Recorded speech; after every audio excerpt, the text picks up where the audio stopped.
All right, let's go to Hot Springs, Arkansas. Boy, that sounds delightful this time of year, doesn't it?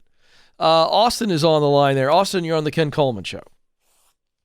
Hi, good to talk to you, Ken. Hey, I got to ask. Good to talk to you, sir. I got to ask. Are there active hot springs there in Hot Springs, Arkansas? Yes, there are, but they're all tapped, so you can't just go to a pool and just go. So you have to actually go to a bathhouse. Oh, it's a shame because I was just picturing myself rolling up to some hot spring there in Arkansas and hopping in there and soaking a little bit. No, can't do that, unfortunately. Right. Well, that's a shame. How can I help you today? This is actually a kind of a follow-up. I talked to you about 2 years ago. Okay, great. A little bit less. I was at a company as an assistant manager making no money. Yep. And your advice to me was to leave so I could support my wife through nursing school, just get a job.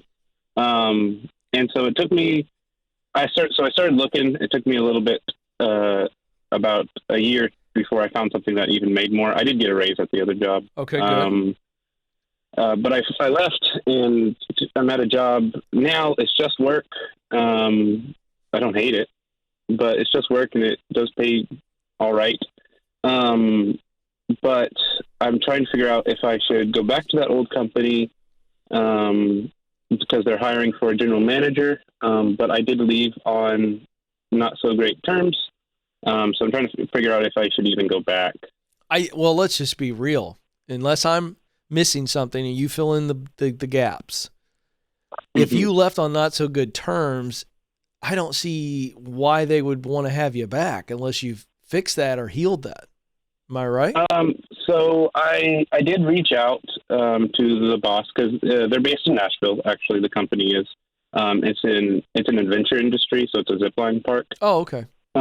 Yeah, and so there was stuff that was morally and ethically not right at our location here in Hot Springs, and I was trying to fight to do the right thing and practice the safety things as well as it possibly could. And so because of that, my general manager ended up firing me. But I was just trying to fight just to do the right thing. No, I get it. So when you talk to the big boss, do you feel like it's been fixed? Well, so I talked with her on Monday because I saw the post on Sunday. So I called her up and she said, "You're more than welcome to apply. There'd be some stuff we talk about because you're very adversarial and you don't get stuff done," which I agree with the adversarial part because I was fighting against what was happening. Right. Yeah, but we got a massive problem. She thinks that you don't get stuff done and you think that you do. Yes. We got a problem here, and I got to tell you, I think this is a gap that we cannot bridge. So I'm going to cut this off and say, no, you should not go back there, and let's talk about where you want to go. Because I don't remember I don't even remember our conversation from 2 years ago. You understand that. I've talked to a lot of people since then. But I obviously told you to leave for a variety of reasons. I think you did the right thing. You've got a day job right now that's at least stable. So you're set up. Well, actually, this company is going to be closing down sometime. I don't know when. Okay. It was supposed to be closed down this past December, but we're still open. So. Okay, but what do you want to do? I'm okay with day jobs, but only for the purpose of keeping us stable. You know that. So what is it that you want to do? I want to start my own adventure business where I take people out and guide them with rock climbing and different things like that. All right, let me ask you this. How much money, is there any kind of capital that you need? And if so, what's the ballpark figure to start a company like that today? Between the schooling and equipment, it's about $12,000. I don't know how much schooling insurance and stuff would be. Whoa. Yeah, they have. It's not schooling, but it's coursework, or it's like a training to get certified, so you can get insurance and different things like that. I have done it a few times, but not formally getting paid for it.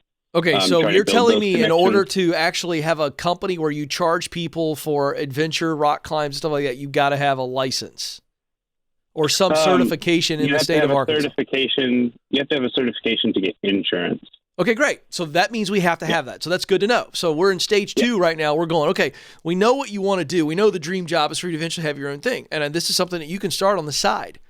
So, here's the path for you. The path for you is you need to get another solid day job because you're on borrowed time with your current day job. So we start looking. And I'm just not sure what else to do. Doesn't matter. Sure you do. There's all kinds of open jobs. The job economy has gotten much better. You just need to find another day job. It's a day job. So you look at what you do best. Just look at your talent line and go, here's what I've got to offer. I've got some skills and I've got some experience here. I'm just going to go get a day job that keeps the money coming in. So me and the wife, we're keeping saving and we're going to get to a point where I'm going to cash flow my way through this $12,000 program so that I can be insured. And while I'm working this day job, if I were you, I'd try to work some weekends and work for another adventure company in Hot Springs, Arkansas, where you can learn about the business that you eventually want to start and run while someone's paying you. And your head's on a swivel. You're asking them questions. How do you do payroll? What's the process here for marketing? So I think that's your path. New day job, just doing something that you're good at. Doesn't have to be a sweet spot job. If you can, great.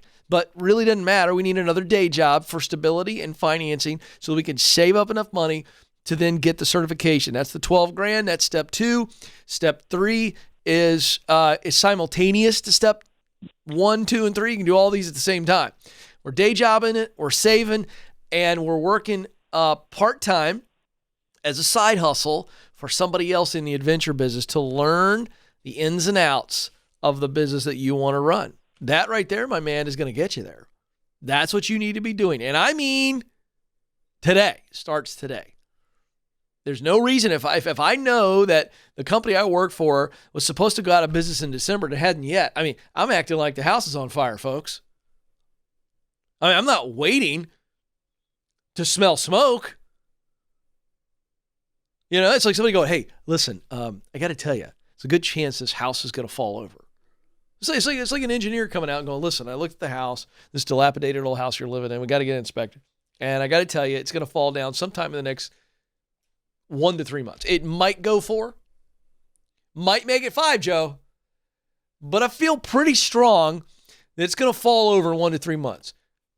Do you say, well, let's kind of just see what happens. Month 1 passes. Hey, great news. Has not fallen over yet. Should we start packing maybe? Maybe start looking for another home? Or are we going to play this out? I think it's going to be 3. Then we get to 3 months and the house hasn't fallen over yet. We go, well, he said it could go 4 or 5. So we might have a couple more months on this. We don't wait for the house to start crumbling to then go, hey, babe, get out in the front yard quick. Get the dog. I mean, I'm not picking on you, Austin, but I mean, that's the mindset you got right now. No, I mean, I'm looking for jobs the rest of the day. What are we doing? House is going to fall over. Jeez.